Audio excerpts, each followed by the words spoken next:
سبز پہاڑوں کے درمیان ایک خوبصورت سا گاؤں بسا ہوا تھا۔ وہیں ایک سادہ دل عورت جس کا نام میرا تھا، وہ اپنے 3 بچوں کے ساتھ رہتی تھی۔ نہ وہ امیر تھی اور نہ ہی مشہور، مگر اپنے بچوں کے لیے وہ پوری دنیا تھی۔ میرا کی شادی کم عمری میں ایک محنتی کسان کے ساتھ ہو گئی تھی۔ ان کی زندگی سادہ مگر محبت بھری تھی، مگر خوشیوں کے دن زیادہ دیر تک نہ ٹھہرے۔ شادی کے چند سال بعد ہی اس کا شوہر ایک بیماری کے باعث دنیا سے رخصت ہو گیا۔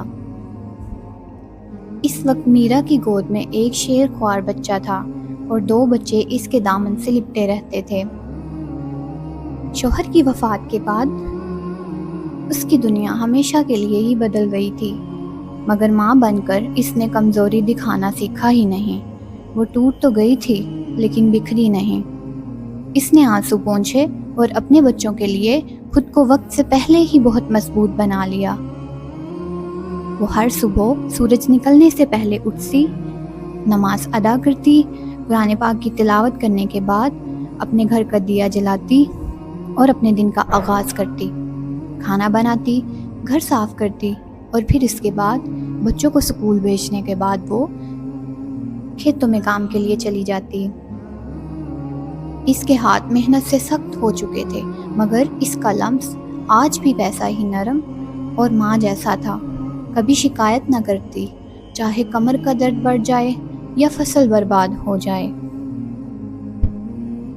ہر دن اس کے لیے ایک نئی مصیبت لے کے آتا، لیکن اس نے کبھی بھی گلہ یا شکایت نہیں کی۔ میرا بہت ہی بہادر اور شیر دل عورت تھی۔ چونکہ وہ ایک بیوہ تھی تو لوگ اسے بہت تانے دیتے۔ وہ ہر روز لوگوں کی نئی نئی باتیں سنتی۔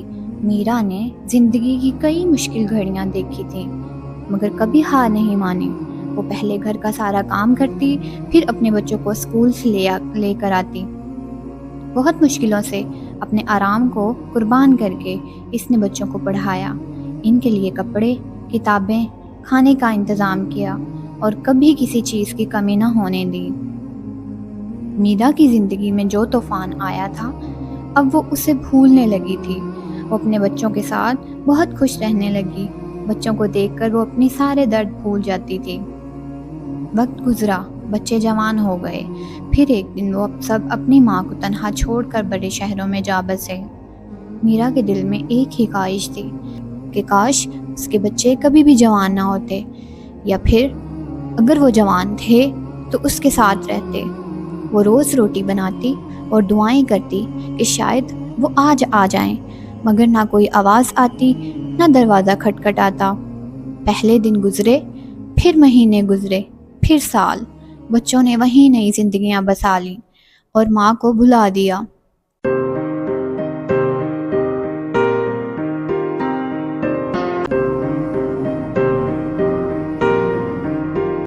میرا اب بیمار رہنے لگی۔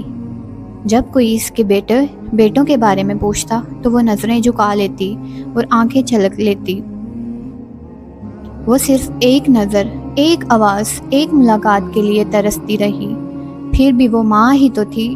جب بچے گرتے تھے وہ ہاتھ تھامتی تھی، جب کامیاب ہوتے تھے تو پیچھے ہٹ کر مسکرا دیتی تھی۔ سال گزرتے گئے، کبھی کبھار فون آتا، کبھی کبھار ملاقات ہوتی، لیکن اس کے بچے پہلے تو فون پر خیریت معلوم کر لیتے تھے، مگر وقت کے ساتھ ساتھ انہوں نے وہ بھی چھوڑ دیا۔ وہ ہمیشہ دروازے پر کھڑی ان کا انتظار کرتی کہ شاید کبھی ان کے بیٹے کسی طرف سے ہی آ جائیں۔ وہ بوڑھی ہو چکی تھی، قدم سست ہو چکے تھے، مگر چہرے پر وہی مسکراہٹ اور دل میں ویسی ہی محبت تھی۔ پھر ایک دن وہ خاموش ہو گئی، ہمیشہ کے لیے۔ بچے جب لوٹے تو دیر ہو چکی تھی۔ گھر میں ایک پرانی ڈائری ملی۔ اس میں نہ کوئی شکایت تھی، نہ کوئی شکوہ، بس ہر صفحے پر، ہر پنے پر بچوں کے لیے خوشیوں بھری دعائیں لکھی ہوئی تھی۔ اسی لمحے بچوں کو احساس ہوا کہ ماں کی محبت نہ آواز کرتی ہے، نہ بدلے مانگتی ہے، وہ خاموش ہوتی ہے، مضبوط ہوتی ہے اور ہمیشہ قائم رہتی ہے۔ عمل کرنے کی اور سوچنے کی بات یہ ہے کہ ماں کبھی اپنے بچوں کا برا نہیں چاہتی۔ جس طرح بچوں پر ماں باپ کے حقوق ہوتے ہیں، اسی طرح اولاد پر بھی کچھ حقوق ہیں جو بچوں کو ادا کرنے ہوتے ہیں۔ اب سوچنے والی بات یہ ہے کہ جس طرح ماں باپ بچپن میں ہمیں پالتے ہیں، بڑا کرتے ہیں، پھر ہماری ہر خواہش کو پورا کرتے ہیں، کیا بڑھاپے میں ہمارا یہ فرض نہیں بنتا کہ ہم ان کی دیکھ بھال کریں، ان کے پاس رہیں، ان کا ادب کریں؟ وہ اپنی خواہشات، اپنا سکون بھول کر صرف ہمارے لیے سوچتے ہیں اور ہماری خواہشات پوری کرتے ہیں۔ وہ نہ تو دن دیکھتے ہیں اور نہ رات، کیونکہ وہ ماں باپ ہیں۔ اس لیے وہ اس چیز کے حقدار ہیں کہ جب وہ بڑھاپے کو پہنچ جائیں تو ان کی اولاد ان سے محبت کرے اور ادب سے پیش آئے اور ان کے ساتھ رہے۔ اور اللہ تعالیٰ اپنے ان بندوں کو بہت پسند فرماتا ہے جو ماں باپ کی خدمت کرتے ہیں اور ان کو اف تک نہیں کرتے۔